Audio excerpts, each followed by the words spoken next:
poll asking all of you your professional background. So there are just a couple of questions here. Let me know what your professional background is.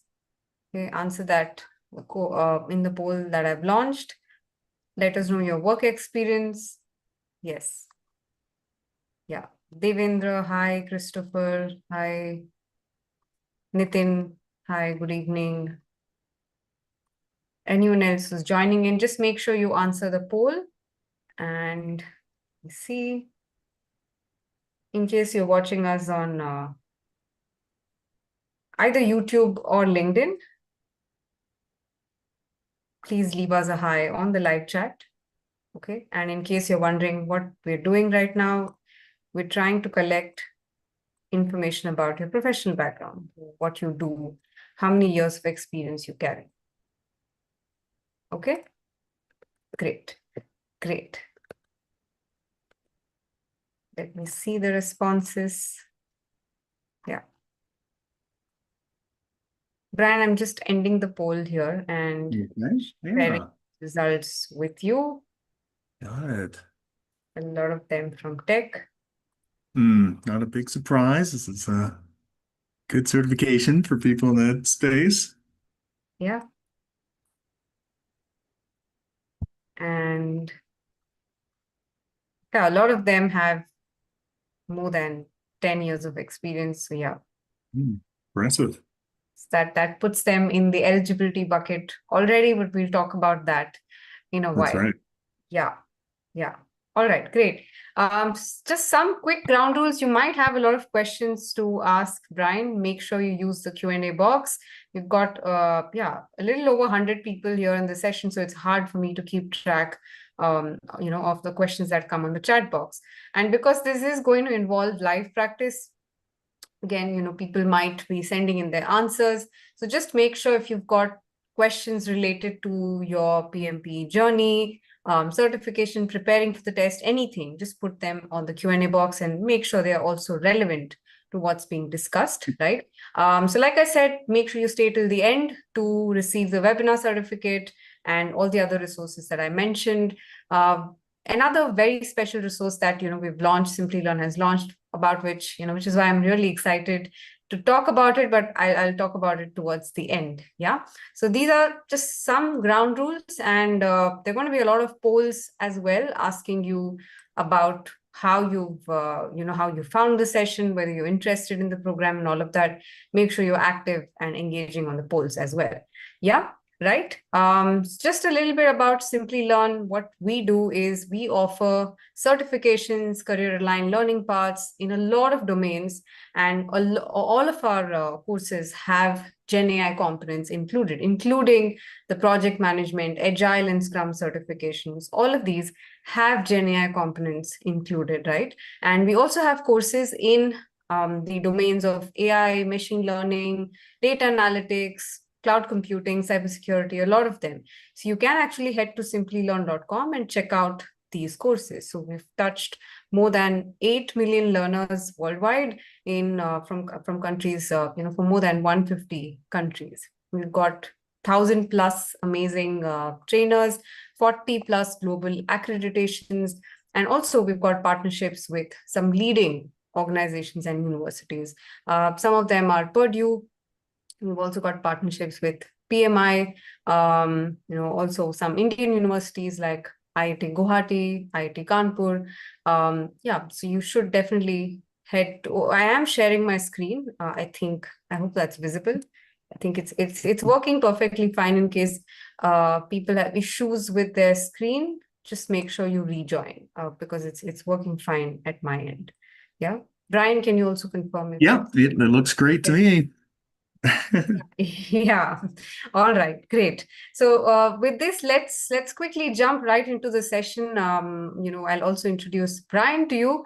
Bryan is an experienced project manager, agile program and project manager. Actually, he's got a lot of experience in setting up project management offices for his clients.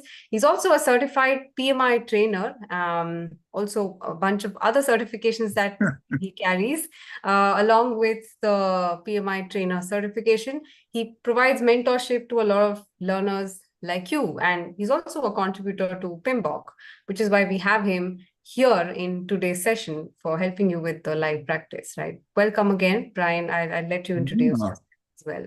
Yeah, thanks so much. Very excited to be here. I think this will be an interesting session. I'm a little excited to share some things I've been working on with the group here.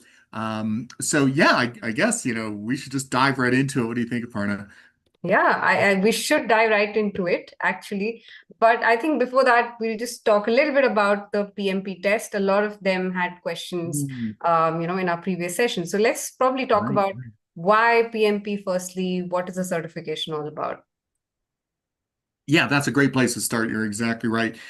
So a couple things. One is the acronym itself, PMP, stands for Project Management Professional, and this is definitely a very well recognized and important certification for anyone interested in pursuing a career in project management, the project management discipline.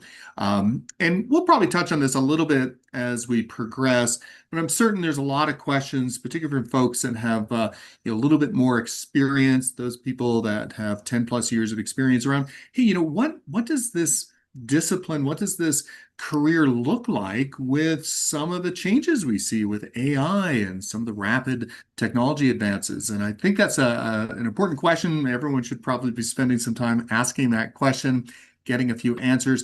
The exciting thing, I think, is I think the PMP and the project management domain in particular is going to be very, I guess, AI resilient. At the end of the day, what project managers really bring is the ability to kind of coordinate groups of people, to find effective ways for them to collaborate, to interact, to produce value and offer solutions to organizations.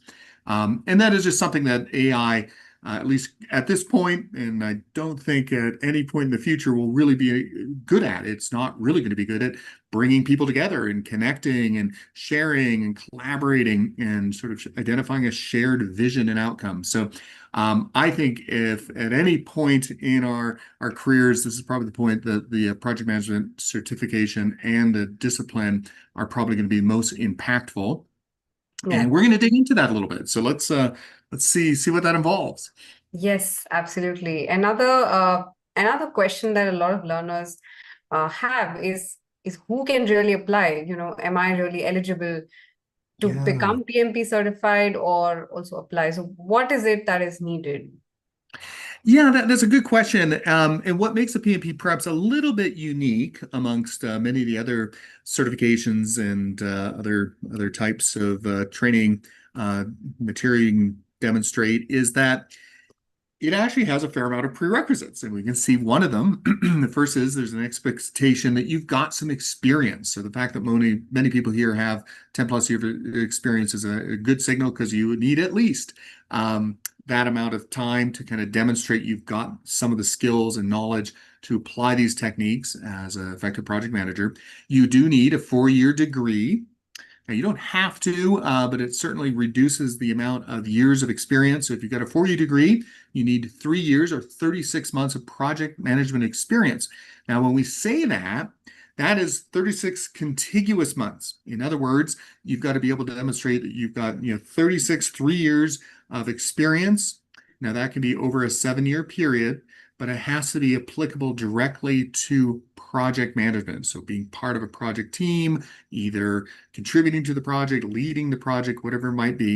And if you don't have that, if you don't have a 4-year degree, then you've got more experience you have to demonstrate, 5 years, 60 months. So again, what makes the PMP a little bit different than a lot of the other certifications out there is this expectation that you bring a fair amount of experience into the certification before you actually apply. Now, in addition, you have the 35 hours of project management education required. That's often satisfied through companies like Simplilearn, who say, "Hey, here's a PMP training package that we offer. It includes the 35 hours. You can check that box, and then you, on your application, demonstrate the years of experience you've had in project management."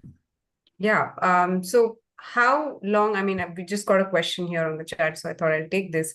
How long is that certificate valid? Let's say I did a boot Hmm. camp about 4 years ago in 2021. Can I Hmm. still use and say I have 35 hours of Yeah, training? I don't know the exact threshold where that cutoff might be.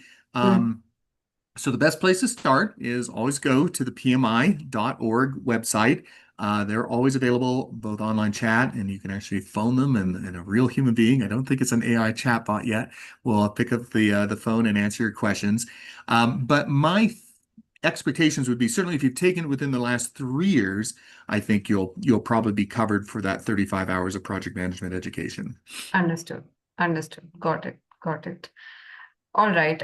If you still don't have, if you still haven't gone to college, not, I don't think that's Well, possible. number two, if you have not gone to college, you do not have a 4-year degree, you Hmm. can still apply with a high school diploma or an associate's degree, but you need to show more experience. So 5 years, 60 months. Yeah, yeah, absolutely. All right. So let's probably talk about what the exam carries. You could explain what the question types are as well. Yeah. So often people are very interested in understanding, what does this exam look like, and we're really going to dig into that a bit.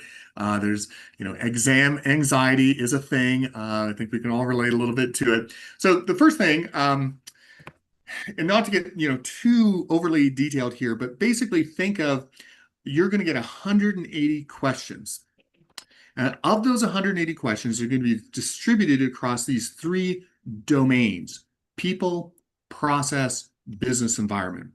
Now, as you might expect, as I just shared, one of the things that project managers particularly emphasize is people interaction, right? Working with teams, leading teams, engaging teams and stakeholders. So you're going to see about 42% of the questions, of those 180 questions, are going to be centered around people-oriented questions. 50%, half the exam, 90 of those questions are going to be centered around process.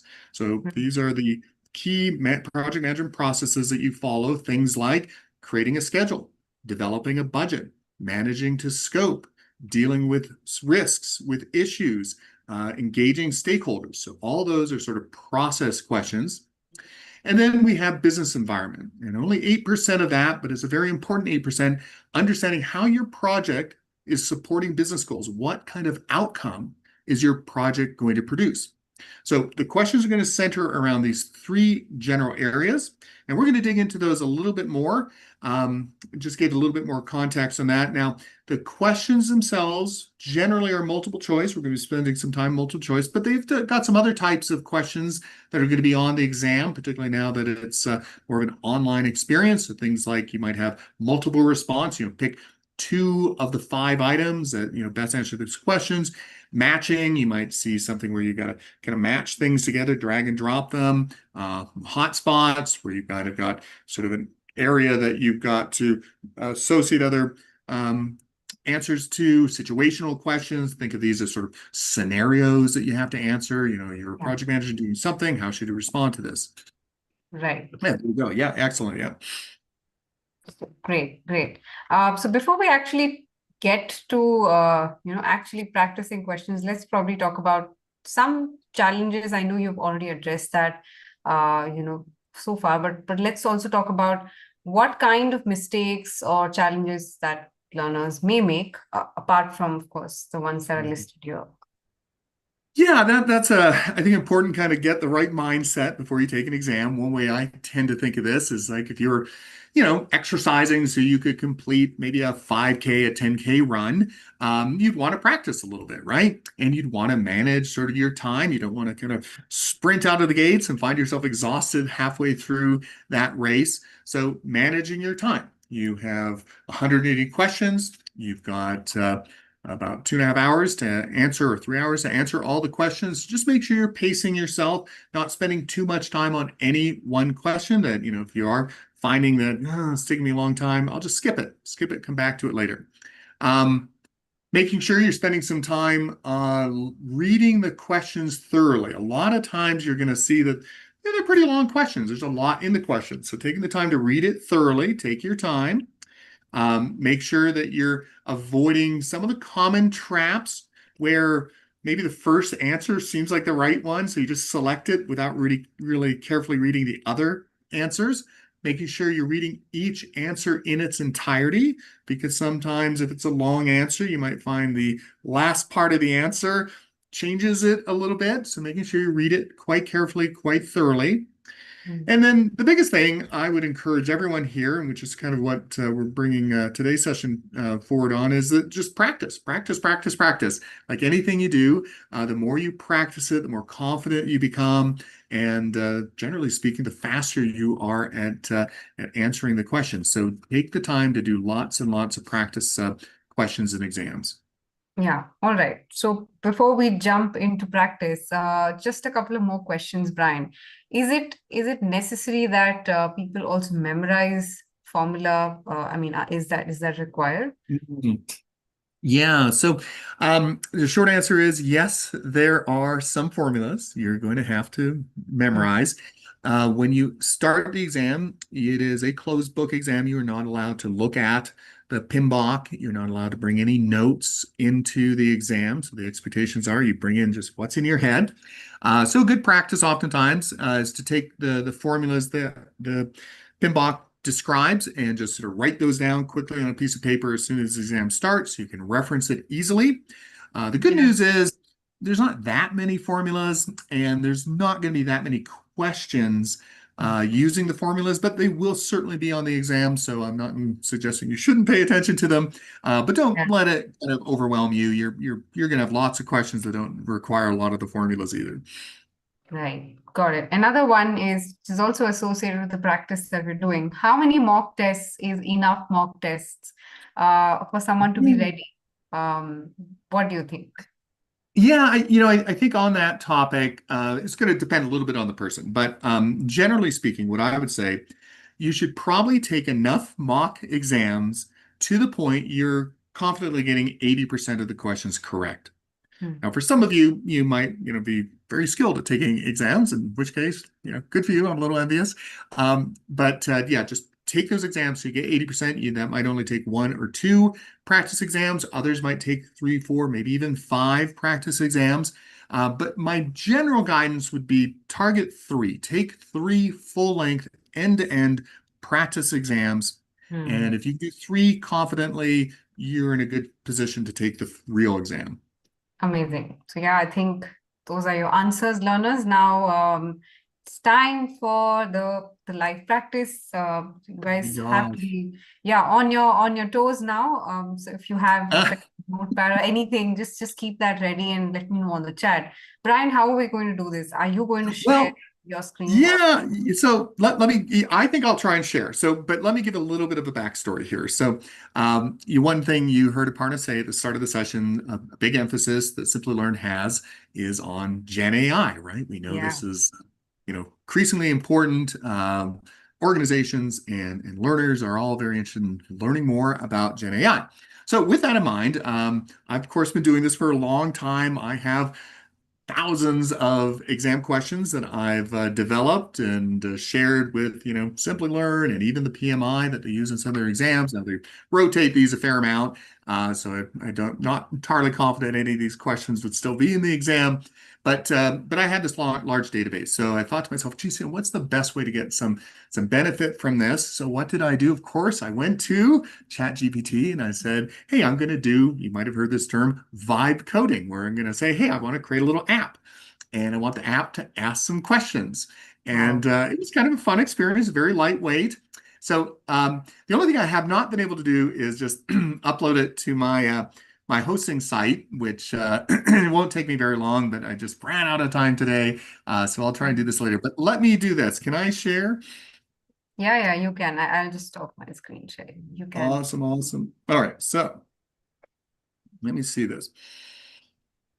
Okay, so this folks is, very much real time here. All right, so can you see my screen? Okay, this looks really cool. Yes, it's cool. Yeah. So I'm of course, been doing this a long time. So I thought it'd be fun to take kind of this retro, early 80s, 90s style format. So, kind of the pixel PM. You might remember those days if you played the old, video games that kind of looked a little bit more pixelated than what we have here. I built out a full exam. So the full exam is going to give you all the things you might expect. You'll have a timer. You've got questions. You can select answers. If you look at a question, I'll just randomly pick one. It'll tell you, whether you're correct or incorrect, give you an explanation. You've got a question status on the side, so you can kind of see how you're progressing here. So the idea, this would sort of get you a little more comfortable with preparing for the exam. But for today, we'll run a little quick quiz. Now, I do want to share that in the PowerPoint slides that you're going to distribute to everyone, Aparna, I put 6 questions here. I was a little concerned this might all work. That was our backup to the backup. So I'll host this on my site and we can let people know. And if you want to link to me in LinkedIn, I can send you the link once it's available. Have a little fun with it. Notice there's a guest book. You can kind of sign the guest book. Remember those days when we had guest books that people would sign? So I'll click on the quick quiz here and let's go through this. Okay, so this is going to be audience participation. Okay, so remember, for many of you, this is going to feel a little bit new. So we're going to talk through this and we'll see how far we get. We'll have to probably manage our time a little bit. I don't know if we'll get all 10 here, but this should give you a pretty good flavor for what to expect on the exam. All right, let's get started. So you are managing a software project which is due for a design document release next week. You are reviewing the document when an influential stakeholder asks you to add a feature to the existing design. Earlier, this stakeholder tried to bother you with unreasonable demands during the last days of the release. What is the best you can do in this situation? So we got 4 answers. This is generally the format you could expect. So answer A, report his behavior to the senior manager, suggesting why he should no longer be associated to your project as a stakeholder. B, as this person is influential, you have no option but to listen to him and add the functionality. C, determine the impact of this change on your schedule and the constraints before making a decision. And in D, ask him to raise a written change request form and then follow the integrated change control. All right. So if folks want to just pop an answer into the chat, let's see how people might respond to this. Now, even if you haven't had a chance to take the formal training and read the PMBOK, might be a few things in here you could look to and say, yeah, maybe some common sense would suggest the following. So let's see. We got lots of people responding. A lot of people centering on D and C. Yeah, D and C, yes. Okay. Now, this is not uncommon, where you'll have 4 answers and you'll quickly narrow them down to 2. So I think C and D are both pretty reasonable, right? Determine the impact of the change on your schedule and the constraints before taking a decision. Well, that sounds pretty reasonable, right? Like before we absolutely say no to this influential stakeholder, well, let's figure out whether this is going to be like weeks or months, cost lots of money, or if there's other constraints. And then D is this idea of asking to submit a written change request and then follow the integrated change control. So that's an important process in the project management process. So, okay, let's see D. D it is, ask him to write a change request. Okay, and why would that make sense? Well, think about it like, hey, let's get it down in writing so it's not just a verbal request. Let's use our integrated change control, which would involve us looking at the request, a group of people, a change advisory board, sort of reviewing that and assessing if this is the right change to implement. So good job if you picked D. Yeah. Let's move on to the next one. Yeah, before 1 sec, Brian. So maybe the audience on YouTube and LinkedIn can also participate here, and I'm looking at those responses as well.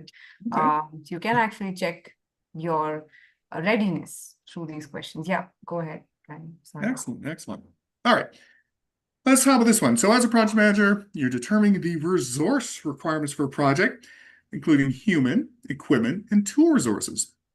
Which of the following activities would not be a part of this process? Now, this is a good question too, because notice it's asking which of the following activities would not be part. So that means 3 of these would be part. So what we need to look at is understanding which of these are right, and 1 of these isn't. So the first is reviewing resource pool availability to check availability of critical resources. B, creating a resource breakdown structure to classify and identify resources by resource category and type. C, reviewing organizational policies on resource use. And D, creating a company calendar identifying working and non-working days. Okay. So you're a project manager, you're trying to figure out what resources you're going to need. And what is not part of the process? Anyone have any thoughts here? Okay, remember, 3 of these are part of the process. These are 3 things we should be doing to determine a resource requirements for a project. And Yeah. notice when we use the word resource, it's human, it's equipment and tools, because you might be doing, a very large construction project. You've got some equipment you're going to have to make sure is scheduled and available for you to maybe dig out the foundation of a big commercial building. All A right, lot so of we've got them some. say D, Brian, and yeah, What are we seeing? Are we seeing lots of C's and D's? D, yeah, a lot of these. A lot of D's. Okay, so people think maybe that creating a company calendar, identifying working and non-working days, not really part of the resource requirements. Let's see what happens, folks. Correct. Yeah, Yeah, exactly right. great. Okay, see, you're getting the hang of it already. You guys are in good shape. So, Yes. um, yeah, so this is the flavor. Look at we've got 2 greens already. How are we doing for time, Aparna? Are we still gonna have time to do a few more? Yeah, I think we can. I think we can squeeze in all the 10. I don't think Mhm. issues with time. Yeah. Okay, okay. All right, next one. Which contract types would entail the most cost risk for the buyer? Okay, so what you're going to find when you read the PMBOK, there's different types of contracts that you're going to use when buying services or materials, supplies, things like that from vendors. So we've got 4 listed here. We've got cost plus a fixed fee, cost plus an incentive fee, cost plus a percentage of the cost, and cost plus the award fee. So which contract types would entail the most cost risk? And when it's saying the most cost risk for the buyer, so your project manager, your organization is buying these products and services from another vendor, what would possibly have the highest potential risk for cost, which could have the highest cost? So cost plus a fixed fee, cost plus an incentive fee. So a fixed fee is just think you're going to pay $10,000 and a $2,000 fixed fee, all in for 12,000 bucks. Cost plus an incentive fee, that might be every time you buy something, there's some incentive that comes with that. So you're trying to find the lowest cost here. The cost plus a percentage of the cost. So if it's $10,000, you're going to pay the $10,000. That's the cost plus maybe 20% of that. So if your costs increase, the percentage cost is also going to increase. And the cost plus an award fee, where we're just going to basically pay some award to whoever you've given the contract to. Yeah, so we've got a lot of C's and A's here. C's and A's. Okay. Yeah, Well, what do you think? Which one do you want to pick, Aparna? You tell I us. think C. I also was picking C. Let's see. You're going C? Yeah, exactly right. So Oh, yeah, as that's the okay. costs increase, the percentage will also increase. So the total cost is going to increase. Okay. So again, you're going to dig into this a fair amount when you get a little bit more exposure to the PMBOK itself. It goes into a lot of information about this.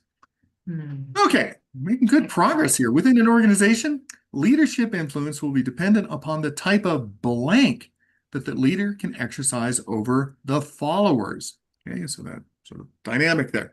Friendship, delegation, knowledge, and power. Any thoughts here? Okay, leadership influence. How much Okay. influence as a leader will you have? Which will produce the most influence? Well, we got kind of a bit of a scatter here. Lots of people picking Yeah, B, C, D. C, D. Yeah. Let's see from the live audience on LinkedIn and YouTube.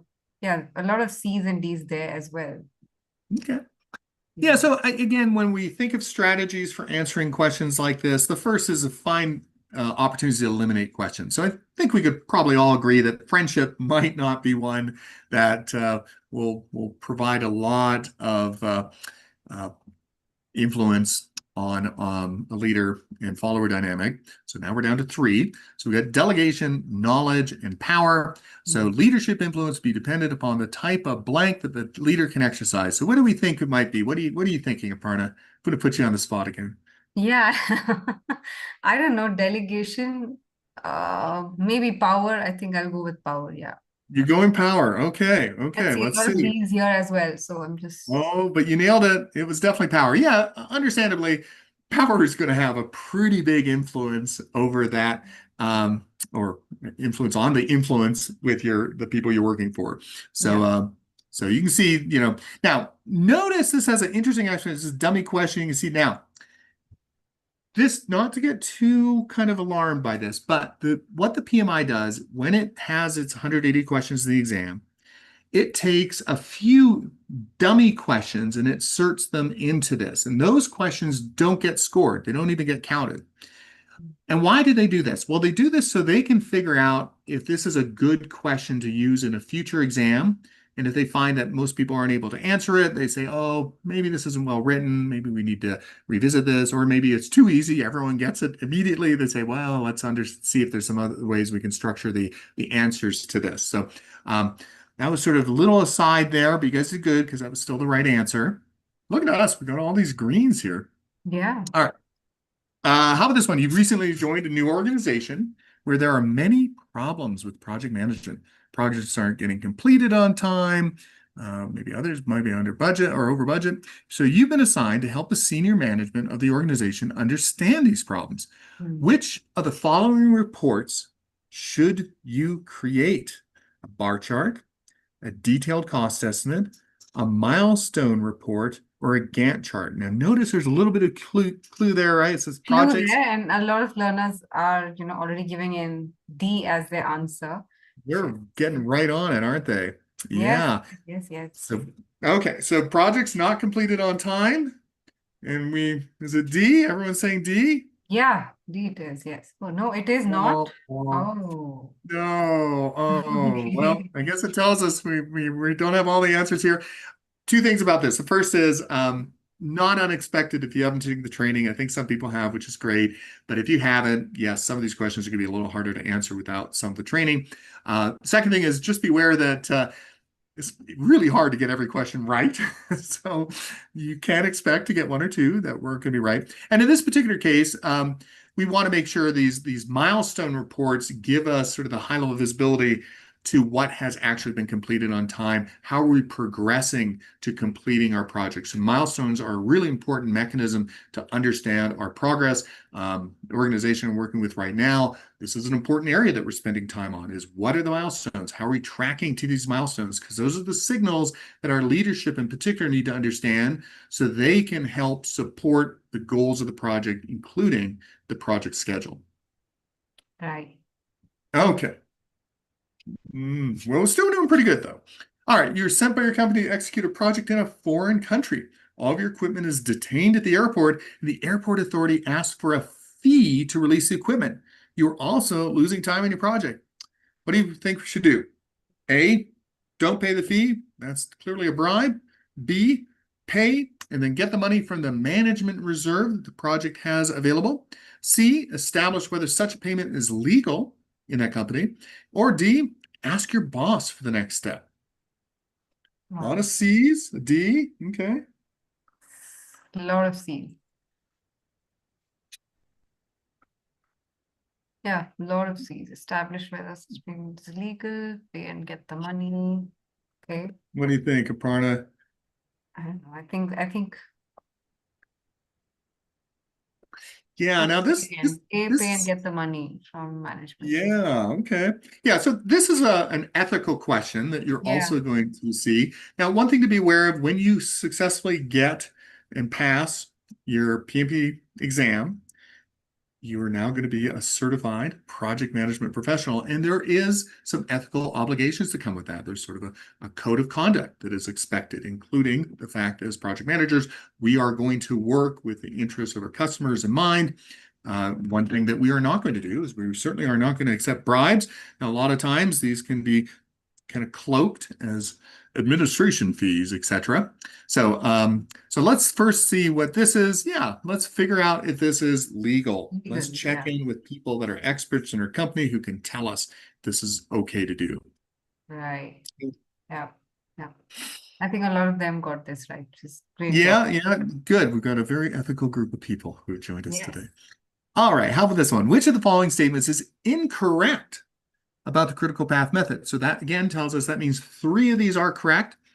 A, it helps project manager determine where it is best to focus his project management efforts. B, it considers resource limitations to derive a more realistic schedule. C, it helps to determine which activities have float and can be delayed without delaying the project. D, it calculates and determines the shortest time to complete the project. So if you're not super familiar with that term, although I suspect many of us have come across it before, the critical path method, this is just sort of the path through your project that is the shortest path to allow you to deliver the project to the optimal schedule. Okay, so we've got a couple of people, we've got some A's and B's. So remember, 3 of these are correct, but 1 is not. Mixed responses this time. Yeah, we're kind of all over the place, aren't we? What do you think we're going to pick here? Oh, okay, a lot of A's. Oh, it's gonna be it's mixed. I don't know. Should we pick C? C, how about our do we have our YouTube, LinkedIn folks? Are they? Let me see. Yes, C as well on YouTube, on LinkedIn. Okay, a lot of people saying C. C, Yeah, we're yeah. hearing some terms like float, what does that mean? We're probably gonna, again, this is where the training is gonna be helpful. Float is just basically the flex that you have in getting work done. I'm gonna get this done by next Tuesday, but if it takes an extra week, it's not gonna affect our critical path. That means we've got a float of about 5 days. So that's important because you get a sense of, as a project manager, of which things you need to remind people to get done versus what things they have a little bit of flexibility on. All right, so did we decide we want to pick one of these? You can be our decider. I don't know. I'm now confused. I mean, the audience on LinkedIn is now, shifting to B. Okay, let's pick B. Let's go with B and let's see what happens. You did it. Oh, Yay. okay. Yeah. B it is. B it is. Yeah, the other 3 are definitely true. It's going to, the critical path is going to help you as a project manager know what are the things that are most important to focus on so you can get your project delivered in the shortest time possible. It's going to determine what activities have float. Those will be the things that, like, hey, do I need to be, if it's got 0 float, it basically means that task, if it's delayed by even a day, pushes your whole project out by a day. And then it calculates the shortest time to complete the project, because let's face it, that's what people are interested in doing. So it's not going to help consider resource limitations to derive more realistic schedule. There's some other techniques we can use for that. Amazing. All Okay. right, so we're getting close here. We got a couple more questions. All right, how about question 8? The customers are performing user acceptance tests on the product that was delivered by the project team. Which process is likely being performed? So again, this is going to take a little bit of PMBOK knowledge. Remember, 50% of that exam is focused on process. So we've got control quality, control schedule, perform integrated control, and validate scope. So we're doing user acceptance tests on the product that is being delivered by the team. Which process do we think is sort of the best fit for that? Control schedule, quality. Okay. Let's see. Lots saying A's, I see. Yeah, streaming through here. Let's see the live audience. Guys, what do you think? Okay, a lot of A's and D's. Okay. User acceptance test. So user acceptance testing, and I think most of us should be familiar with this. The name sort of says it all. This is when we get users in to test what we think is ready for release. And based on their experience, we'll decide whether or not we need to make some changes or whether this is something we can release. So we got control quality. Yeah. Feels like that might be in the space. Control schedule. Well, user acceptance test, does that feel like a schedule thing? Probably not.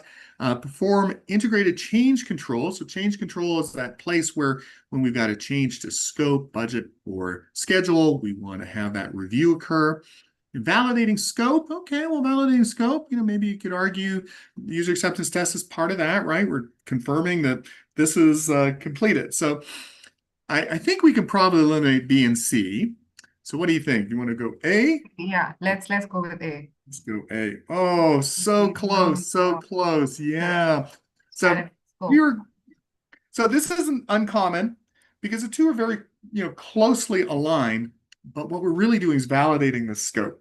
The acceptance tests are telling us whether or not what we built is what we were supposed to build.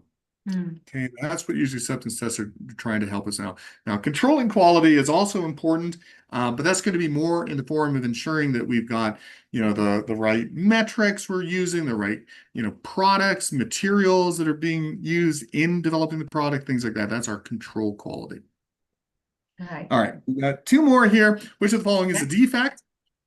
A mistake made by a team member on the job, project management plan that does not meet its requirements, a change that the team needs to make, and how it does the work.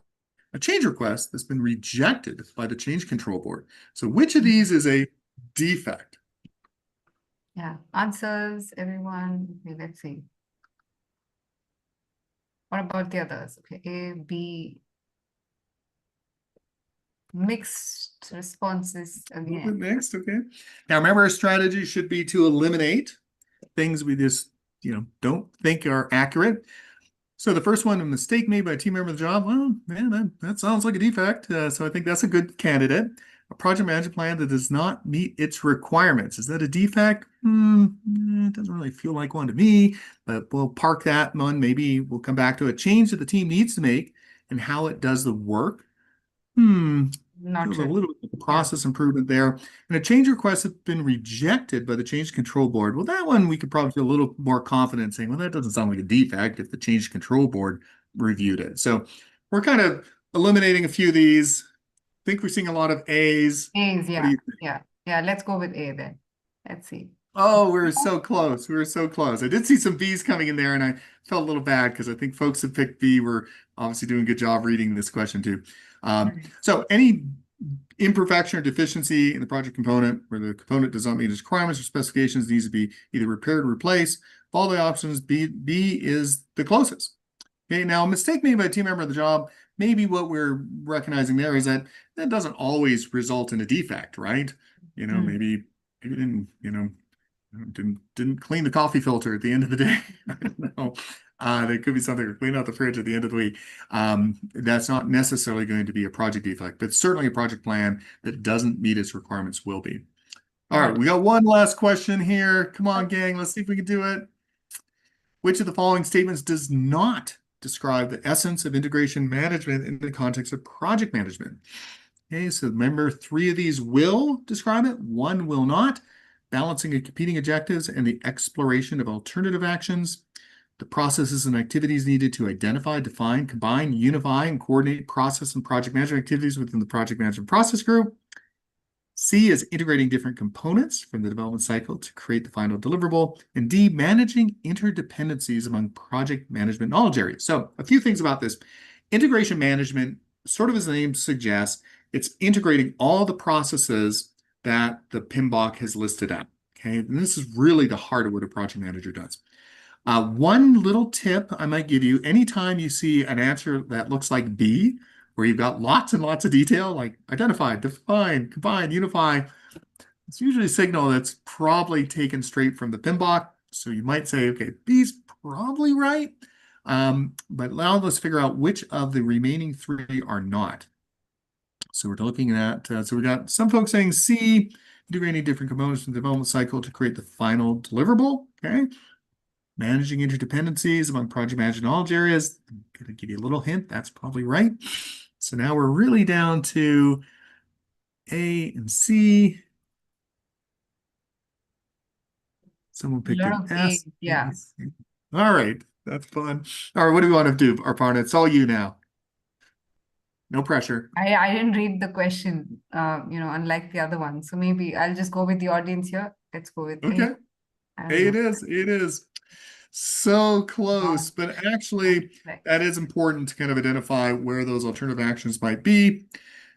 By integrating different components for the development cycle, now that's getting a little granular, right? The actual development cycle, and we're going to look at this a little more broadly. So, all right, well, not too bad. We got 60%. Let's see. Yeah, there we go.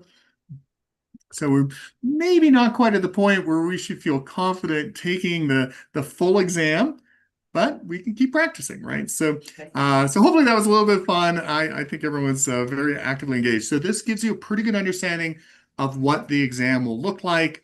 And as I mentioned, I will dress this up a little bit. I'm very close to finishing it off, and I'll make it available if you want to use this to practice going forward. Yeah, it is. I think you've already added these questions on the slide, I right? did. 6 of Yeah, I them. did. I did. Yeah. Yep. And then you're different questions too. So you haven't seen those questions. So you can kind of take a look at those and you get even Right. some bonus questions. Oh, amazing. Oh, great. Look at This that. this looks amazing. Right. Some more bonus questions for you guys to practice as well, along with what Bryan has prepared. Bryan, maybe what you could do is once the whole thing is ready, either you share the link with me or we could Yeah. add it on the deck. Either way works. Let me know whichever. Yeah, maybe both, maybe even both. So Hmm. so anyways, yeah, don't spoil it for everyone, don't show them the answers yet. Yeah, no, no, no, no, You not you gonna can do do that. that offline. Yes, yes, yes, yes, yes. And by Right. the way, you've got a little box in front of the screen there. I think you've got a few things like the chat or something that's Hiding the yeah, screen. hiding the Let screen. me Yeah. stop my screen sharing and share. Yeah, sometimes Zoom, Oh, Zoom does this. that. Oh, okay. You mean the white box? Yeah, it was a little I think for the viewers it's just a little box. There we go. Yeah, now we're in good shape. Okay, great, great, great, great. So again, now that you've got a hang of what the questions look like, let us know. I'm just going to launch a very quick poll. Let us know how or where you are in your preparation. Yeah. Yes. Because if you just started your preparation, what might help is the PMP certification training, the course that we have, which will also help you fulfill the eligibility criteria of having 35 contact hours, 35 hours of training for the PMP test, right? So I'm just going to talk a little bit about that while you're given your poll responses. So Bryan, do you mind taking the learners through the curriculum? Yeah, yeah. Yeah. Yeah, exactly. So here's our live class curriculum. First we give an introduction to the course, talk about business environment. Remember, 8% of the test is going to be focused on business environment. What are the goals, the outcomes that the project's intended to support? Then we're going to talk about how do we help create, establish, and enable our project teams. That gives us an opportunity to really start planning and then ultimately leading the project. Once we've successfully completed everything that was asked for in a project, we can begin the project closure phase, wrapping things up. And then, and very important, because many people do struggle a little with this, it can sometimes feel a bit intimidating, is applying for the PMP. This is actually quite an application you have to out. You've got to describe all those 36 months of experience, and you've got to get references. So there's some support that goes into making sure you can apply for the certification. Once your application is accepted, then you can pay for and take the exam. Right. Got it. Got it. So you also have a free course on Gen AI in project and quality management. So you can actually access this as an elective along with what you get in your live class curriculum. By the way, all of these live class cohorts happen every weekend. So you can actually choose any upcoming cohort based on whatever timing suits you, whatever date suits you as well. Right. Great, great. So let's just proceed and help you understand what else does the program offer. So what we also give you is case studies. Remember, these questions, if you remember, we had a lot of questions that were situation based. So they needed you to understand what exactly happens when a project is ongoing, right? So the program also helps you prepare and get prepared with real world case studies along with just giving you mock tests and also practice tests, right? So how does the certificate look like? Let me just show you. Yeah. So this is the certificate that you get towards the end, and who your trainers are, again, changes based on which cohort or which weekend class you choose, right? So I'm just going to share my screen and help you understand how that works. Just give me a minute. One second. If you can see, these are your upcoming cohorts. There's one coming up this weekend as well. And then there's a weekday cohort and then another week in cohorts. So there are a lot of cohorts coming up, and then you can choose whichever is suitable to you, right? So what happens is, let's say you want to reschedule a cohort in the next 90 days, you can also do that with the Flexi Pass, right? And you can also choose a cohort based on your preferred trainers. Let's say you want to do it with a certain trainer, you can also do that. Yeah, right. So what I'm going to do right now is also launch another poll asking you whether you're interested in enrolling in this course, and we're going to head to Q&A right after. The course fee is 10,999 rupees in INR and about $500, $500 to $600 USD. Right. And of course, there are different discounts available in each of the regions. Let's say you're wondering what the discount really is. That depends on where you stay. So I'm just going to give you the link to the course page to help you check that. And I'm just going to restrict the chat box for a while so that you don't miss the link. Yeah. So when you open this link, you'll be able to find the course fee, the cohort dates, the timings, who your trainers are, along with the discount. But remember one thing, that whichever region you belong to, you get an extra discount when you use this particular coupon code, which is happy5. You get extra 5% off over and above whatever is mentioned on the course page, right?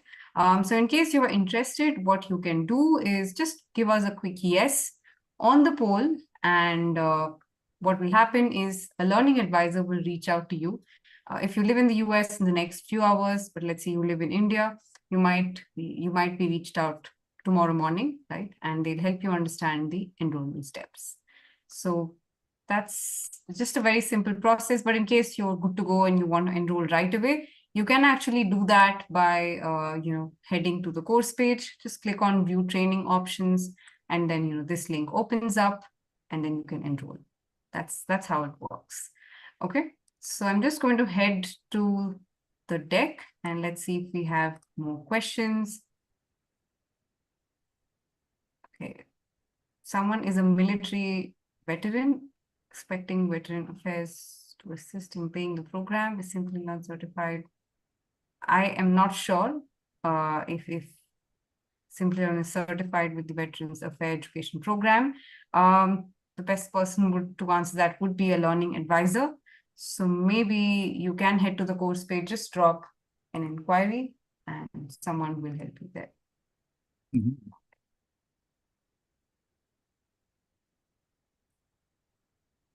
There's something wrong with my screen share. Oh, yeah, that's starting. Okay. The good news, I don't see a lot of Q&A questions, so yeah, I think pretty much done. Is there every evening batch for each of these days? I'm not sure, Zainab. You can check the timing based on wherever you live. Okay, a lot of questions are on the chat box, actually. If you want to look at course fee in dollars, please make sure head to the course page to check that out. Request you to give some glimpse on checking the final score in PMP. How does that work, Bryan? How does one check their final? Well, so a couple things. First off, as soon as I get a chance, I'll host my little app, and it will show you your score and kind of give you some sense of whether you're ready to take the exam. Now, a few things I do want to share with you. One is, this is a quick and dirty little app I built out. I would say it's helpful, but it's probably not comprehensive. So there might be some other features I'll add in later, but this is really intended just to be kind of a lightweight resource you can use just to kind of support your journey to your certification. However, Simplilearn has a much more robust version of what I am putting out here. It's got a lot more features. It's, I think, a much stronger reflection of what the current exam content is. So I wouldn't suggest you use this as sort of your only way in which you prepare for the exam.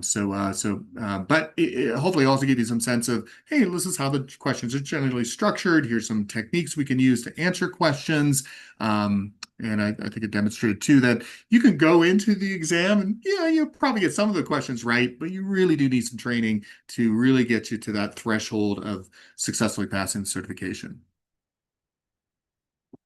Right. Great. Thanks, Brian, for answering that. Someone is also asking for a study plan, which is exactly Oh, what I had planned to mm-hmm. do as a giveaway, right? Someone asked that as a question. Oh, And good. one more exciting giveaway, which Brian kind of, is very similar to what Brian did, but not, we're not building an app here, or we're not doing vibe coding, but what we have is something called Simply Mentor. So what I'm going to do is just keep your eyes on the chat here. I'm just going to share a few links. Unfortunately, the window where I had that open got closed. Mm. Give me a minute while I open that. Okay. So there's a study plan that we've put together, and this is a study plan for you to clear your PMP test in 5 weeks, right? So I'm just going to share that on the chat here, and do not worry if you miss the link. What we have is your email ID, so we already know that you registered for this webinar. So if you stay till the end, if you stayed until now, we already have captured your email IDs, right? So you will receive the slide deck that we just showed. Along with that, you will receive the study plan and the Simply Mentor GPT. So what I'm going to do very quickly is going to share these resources one by one. Make sure you bookmark them. It's going to take some more time to load. I'm just going to take some time to explain the Simply Mentor GPT as well. Sorry, guys, just I didn't expect this. Yeah. Oh. So this is what the Simply Mentor GPT looks like. Now, let's say you want to prepare for the PMP test, and someone asks for a study plan. Like, say, give me a study plan, prepare for the exam, and let's say you're experienced, whatever. You can give in your prompt, and then the GPT will do its magic and then give you your step-by-step study Look at plan. that. Wow. Yeah. So we just launched this. It's just been, a couple of weeks. Exciting. We did a lot of internal rating. A lot of iterations happened on GPT as well. So yeah, if someone wants the link to this chat, actually use that to download the study plan. Yeah. So this, I've just shared the link to the chat directly so that, the prompt is there.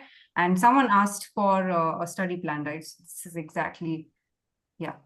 There you This go. Yeah, your help you study with plan. study plan as well. Okay.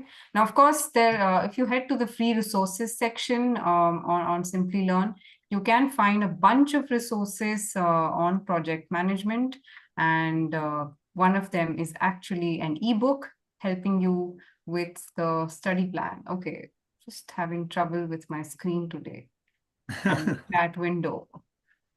Anyway, I'm just going to share the link here on the chat. Yeah. This is the ebook that I was mentioning, a 5-week study plan. So I've shared both the links with you, the link to the Simply Mentor GPT and also the 5-week study plan. Okay.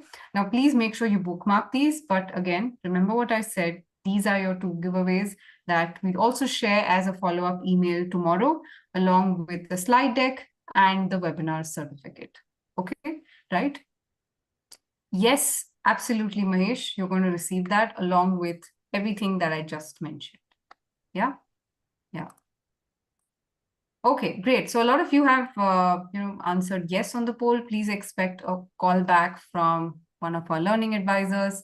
You can ask them questions about how you can enroll in the course, which cohort you can take up, and all of that. So I'm just going to end this poll right here.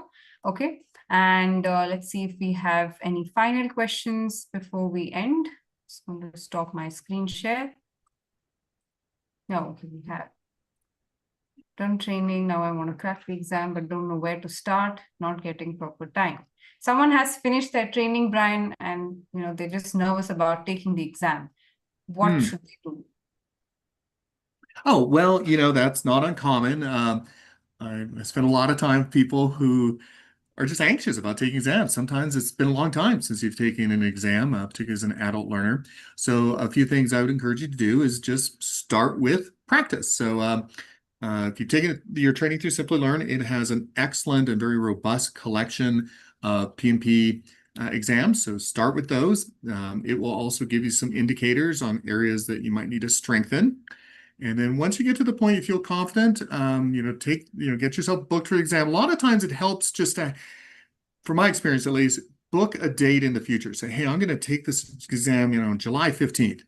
And then it's like a good project manager, right? That's your project completion date. So work backwards, come up with activities you need to kind of get comfortable doing that. And then the only other thing I would encourage you to do is go through a full-length exam, like time yourself, start to finish, remove the distractions, really kind of get yourself in the zone so you're really experiencing what that exam will be like.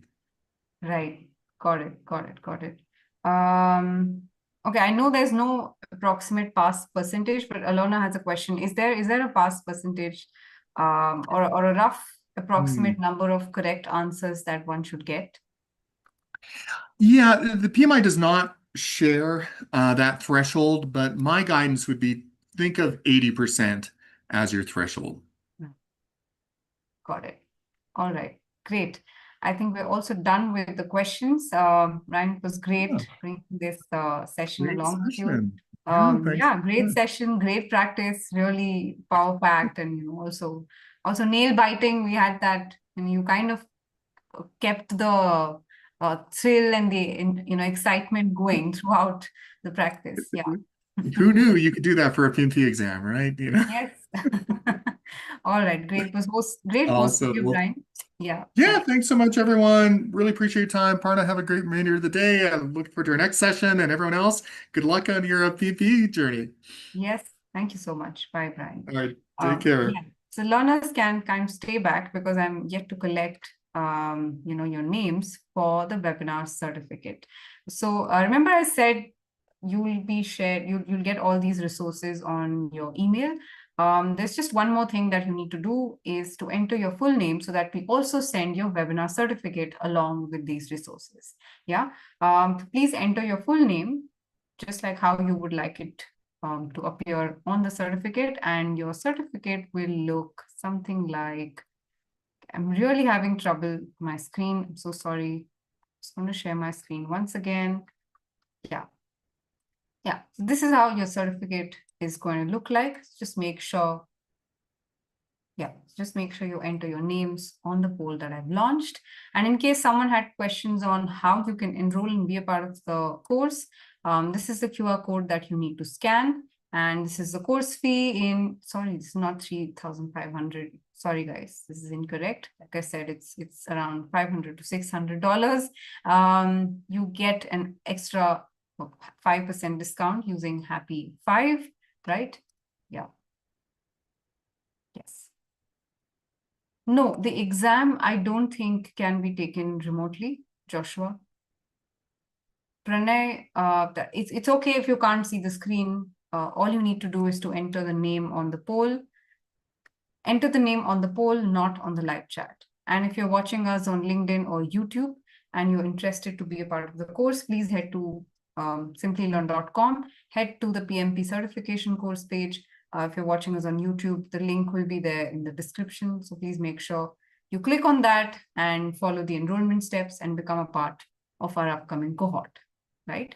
So it's really affordable. All you have to do is to kind of figure out when you want to start the training, when you want to take the test, right? And that's how you eventually become ready, because again, you're never ready to take the test. So just make sure you take the first step of finishing your 35 hours of PMP education, and then figure out, take a few mock tests to understand where you are in terms of PMP readiness, and then you think about when you can attempt the actual test, right? Meanwhile, after you finish the course, the learning support team will also be able to help you with the application, the PMP application, which in itself takes some time because you have to demonstrate, give evidences where you've displayed project management experience, right?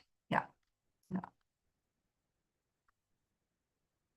Please send the poll again. Okay, I'm just going to, remember guys, there's some issue with my screen share today.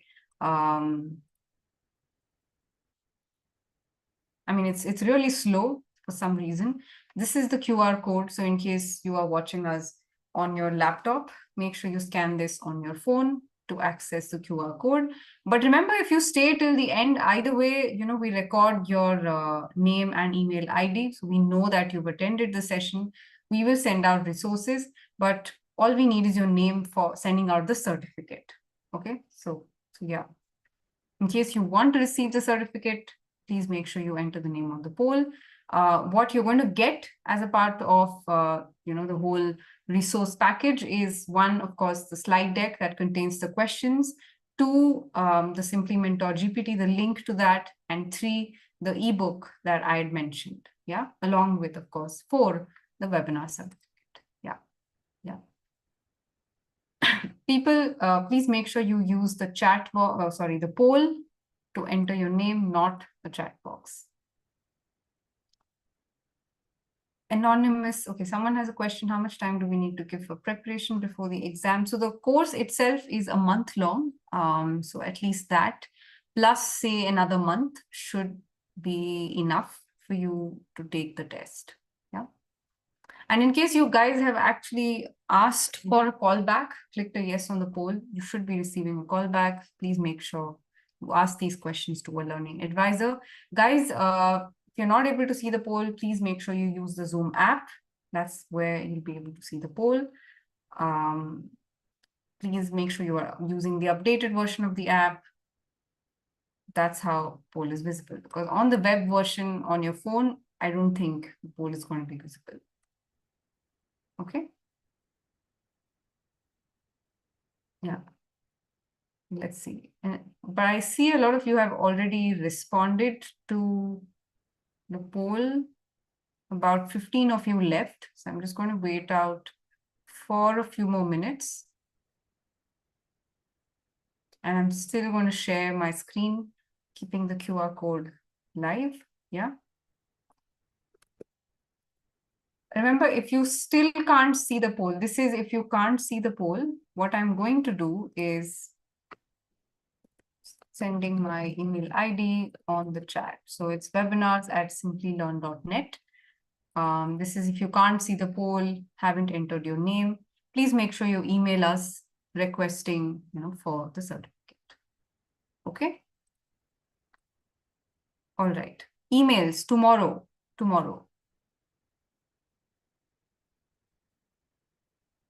Okay. Why is that? Why is that you're not able to enter or open the Simply Mentor GPT? You should find it on the GPT store. Please check out the GPT store for Simply Mentor. That's the GPT's name. Yeah. All right. I think we've got enough entries. Thanks so much for joining in. It was great bringing this session to you. Once you leave the session, you will be prompted to fill in a survey. Please make sure you also do that. Let us know your feedback. Let us know how you found the session and all of that. Yeah. All right. Great. So it was, again, wonderful seeing your participation, responses, and all of that. I hope to see some of you in our course training as well, in the certification training as well, and eventually, you know, passing the PMP test. Okay. Thank you.